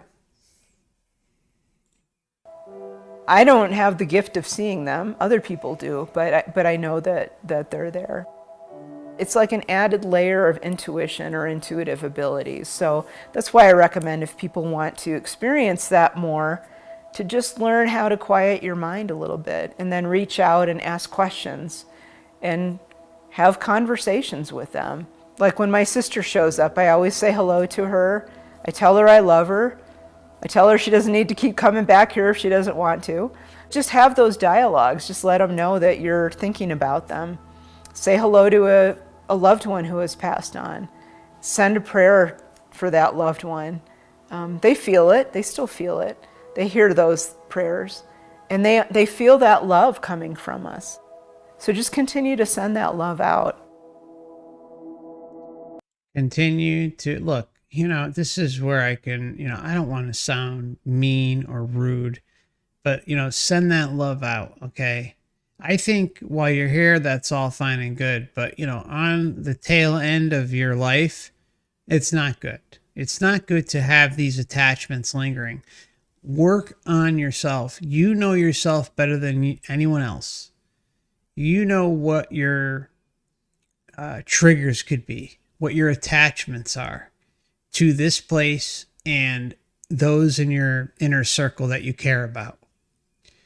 So don't allow yourself to fall into those. Handle those now, in the here and now.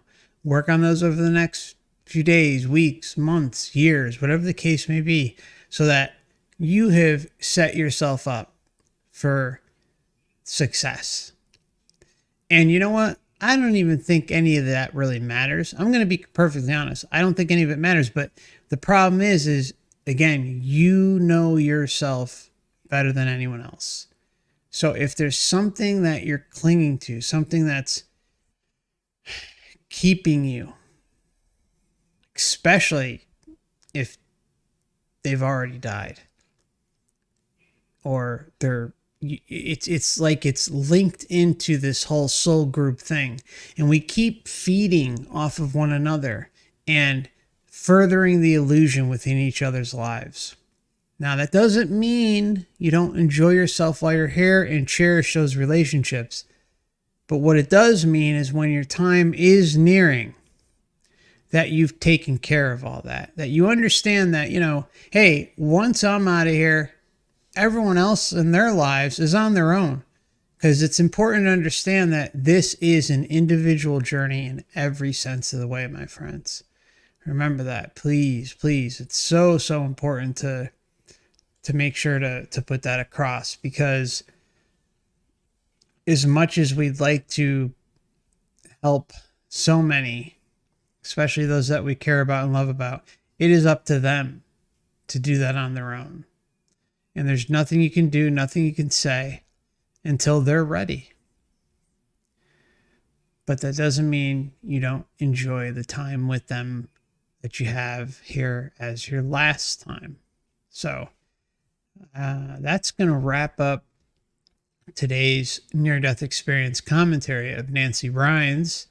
I hope you've enjoyed it, and would like to also just let you guys know that the monthly members live stream for levels 2 and higher is going to be Sunday, September 25th at 5 p.m. Eastern Standard Time.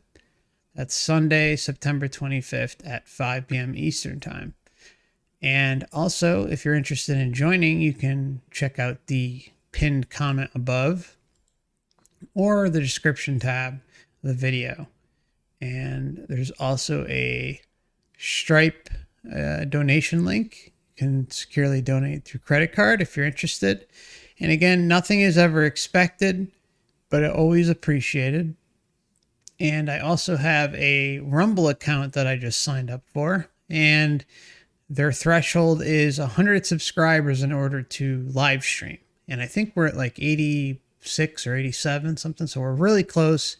Any help towards getting to that goal of 100 or more would be most appreciated. And I also have an email list, which I set up a couple months back. And it's a good way for us to stay in touch. I'll also provide updates about the future website that's going to be coming out. And to date, I haven't sent one email. Out yet. So I'm not the type of person who's going to bombard you with spam. And I would never also sell your information. At least whatever comes my way, I would never put it out there for sale. That's just not who I am. I don't like what's going on out there with data, and your information is safe with me. And also, I have an ODYSEE account where we are streaming tonight, and a Twitch. So hello out there to ODYSEE and Twitch. Hope you're doing well. And then there's 2 YouTube backup channels just in case something should happen here. And that kind of goes back to the whole email list. It's good. The email list is in my control. All these other things, it's like you're always at their mercy. And, YouTube never resolved that warning / it wasn't a strike, but basically YouTube gives you a warning and then 3 strikes. They gave me a warning for something so ridiculous and I couldn't resolve it. And that's why I think the mailing list was so important to set up, because at the end of the day, you can have yourself spread out across a bunch of different platforms, but the email list is just about the only thing I can control. And then the website when that comes out, because I'm just kind of sick of having to, weave in and out of whatever is safe and what is not. It just gets old after a while. I mean, there's so many things I'd like to say that I just can't. And that's also why ODYSEE and Rumble's out there. I also have a DLIVE. And I think there's... Oh, yeah. Facebook is new. And not like that's any better. And there's also a Instagram and a Twitter. With Instagram, I've put up a couple... 3 videos exclusive to Instagram about the crossover between DMT and NDEs and how similar they are, the similar characteristics. You can check those videos out on there. So if you look at the description tab, you can find links to everything that I just mentioned. And so I'm going to leave that there. Let me just see if there's any questions. Okay, so Emily says, what about NDEs where people felt an overwhelming sense of shame and or stress from the entities around them? What about the NDEs? So you're talking about negative NDEs. We just went over a hell-like NDE with Kathy yesterday, so feel free to check that out, Emil, or Amelie. A meal? I think it's a meal. I'm sorry. Yeah, I mean, there are hell-like NDEs or negative NDEs, and then there are heavenly positive type NDEs too. And what that really has to do with is the person, the individual. I everything points towards, and even like the leading researchers in the field kind of would agree with this, is that it's based on the individual, because as we saw in Nancy's case today, it was customized to her. So she herself admits that. Yesterday, Kathy said the same thing. You know, that like because of her belief system, that's how everything was rolled out in terms of the negative side, the hellish side of her coma NDE. But when it came to the heaven side of things, the love and light side of things, Kathy didn't think that that was the case because she went from a hell-like experience to a heaven. And it doesn't matter. It's the experience is always customized to the individual.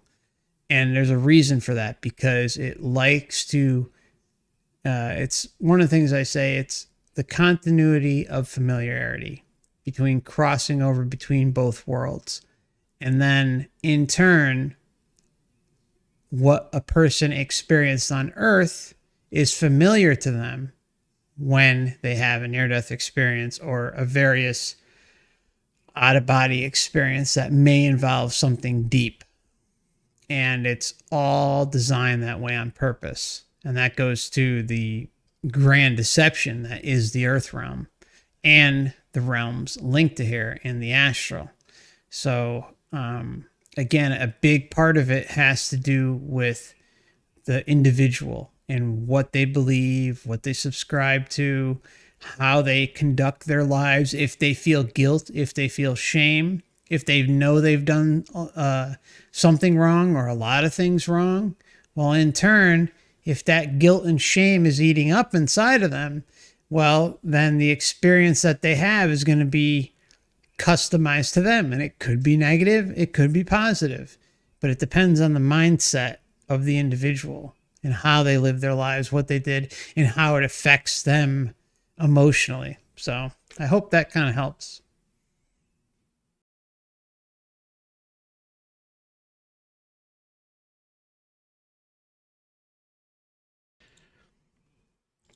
Okay, let's see.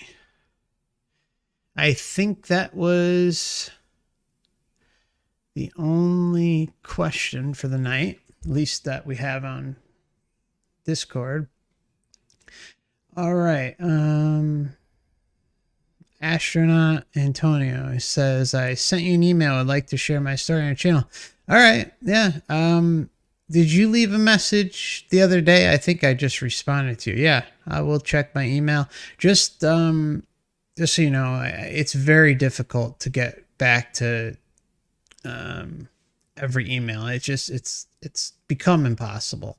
So anyone who has experiences to share, please email me. But you know, if you send me an email, it's just, there's a chance it can take a while to get back. I mean, it keeps adding up, and it's just, I'd have no life if I was responding to emails all the time. But anyone who has a NDE or a formative spiritual experience or something interesting to share, yeah, I mean, I'm always open to talking and doing a pre-interview and hearing what you have to share, and then maybe having you on. Yeah, so absolutely, Antonio. I will keep an eye out for your email and try to get back to you either sometime this week, but it might be next week because I got a busy week ahead. But I will keep an eye out. Thank you so much.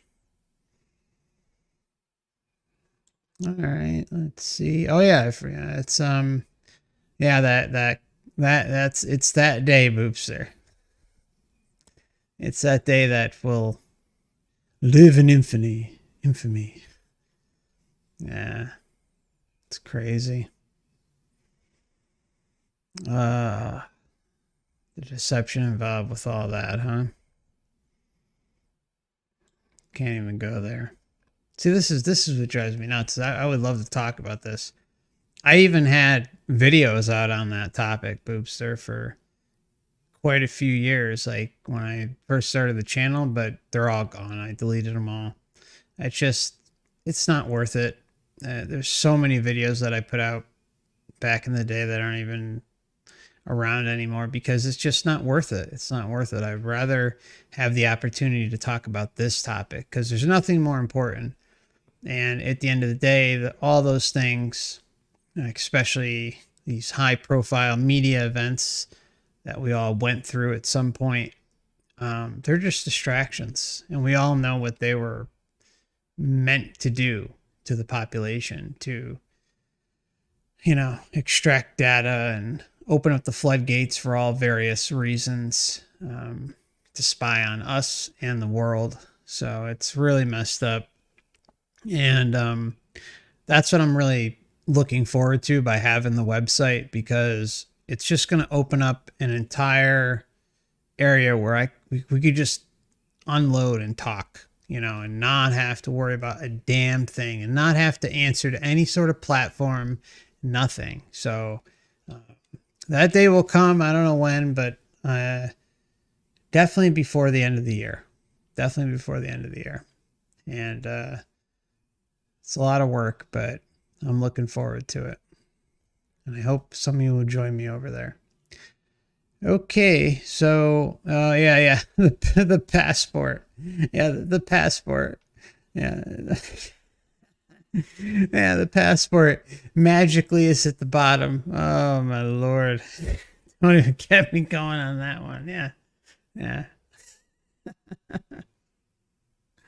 All right, my friends. Thank you so much. You take care of yourselves. What did you use to build your site? Oh, I'm not building it. I'm hiring people to build it, Seeking. The problem is this is the issue.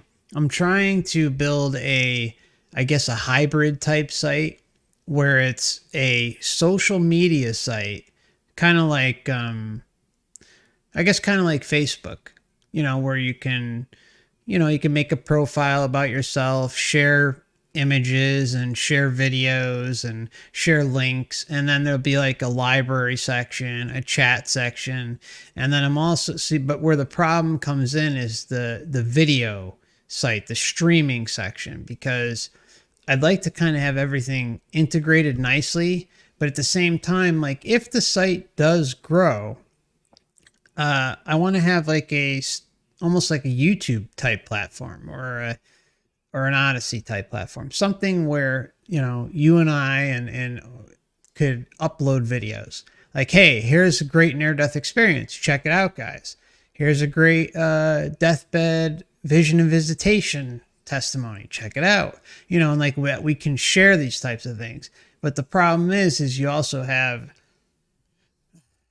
costs with storage and things like that. So I think what I'm going to do is have the social media site aspect of things and then kind of have an offshoot of a video site that is linked to it. But the issue that I'm having is getting it so, I don't want to have everyone sign up for 2 accounts and this and that. And then, of course, like in the beginning, you got to be careful. You don't want to just have the wild, wild west where everything can be uploaded. And I think it kind of needs to be slowly rolled out so that, at least like the expenses can be paid for the hosting and all this stuff that comes with it. And then, so it's kind of a big project, but there'll be like a library section for recommended reading to do your own research. There may even be something like and it depends. This is the other thing. Like, it depends how much information people want to share. Like, do you want to share your location? Do you want to find maybe friends around you who you can relate with? Maybe we can even have something like a friend finder or a marketplace. Like if you want to sell something, whatever you want to sell, like a t-shirt or something, like you can put it up there and sell it to like-minded people. So there's a lot of different things I have in mind, and then also it's about migrating from Discord to like having stuff centralized on the website. So there's a lot of stuff going on. Yeah. So I'm just trying to make it as simple as possible for everyone that does decide to join. So we'll see. We'll see. I'm crossing my fingers that we'll have it up and running by the end of the year. Okay, my friends, you all take care of yourselves. Have a good week ahead. I appreciate each and every one of you, and we'll see each other again real soon. Thank you so much.